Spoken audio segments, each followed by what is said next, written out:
நம்முடைய வாழ்க்கையிலே மறைந்திருக்கிற பொக்கிஷங்கள், மறைந்திருக்கிற ஆசீர்வாதங்கள், மறைந்திருக்கிற நன்மைகள், மறைந்திருக்கிற சம்பூரணங்கள் எல்லாம் வெளிப்பட போகிறது.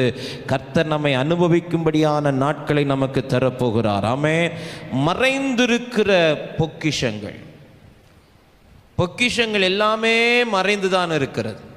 இனி நன்மைகள் மறைந்திருப்பது இல்லை, இனி பொக்கிஷங்கள் மறைந்திருப்பது இல்லை, இனி ஆசீர்வாதங்கள் மறைந்திருப்பது இல்லை. அதை நாம் அனுபவிக்கும்படி அவைகளை வெளியரங்கமாக்கப் போகிறார், வெளிப்படுத்தப் போகிறார். கடல்களில் உள்ள சம்பூரணங்கள், மணலுக்குள்ளே மறைந்திருக்கிற பொக்கிஷங்களை தேவன் அனுபவிக்கும்படி தேவன் நமக்கு உதவி செய்வார். ஹல்லேலூயா, ஹல்லேலூயா.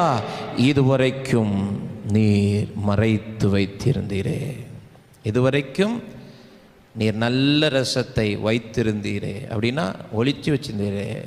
நான் 3 நாளாக இந்த வீட்டில் தானே சுற்றுறேன், என் கண்ணுக்கு அது தெரியவே இல்லையே. ஒரு ருசியுள்ள ரசம் நமக்காய் மறைந்திருக்கிறது. ஒரு விசாலமான பாதை நமக்காய் மறைந்திருக்கிறது. நாம் அனுபவிக்கக்கூடிய பொக்கிஷங்கள் நமக்காய் மறைந்திருக்கிறது. இது எல்லாவற்றையும் கர்த்தருடைய ஆவியானவர் உங்களுக்காய் எனக்காய் வெளியரங்கமாக்கப் போகிறார், வெளிப்படுத்த போகிறார். ஹல்லேலூயா, ஹல்லேலூயா. அவர் வெளிப்படுத்துகிறவர், மறைப்பொருட்களை வெளிப்படுத்துகிறவர் மட்டுமல்ல, மறைந்திருக்கிறவைகளையும் வெளிப்படுத்துகிறவர்.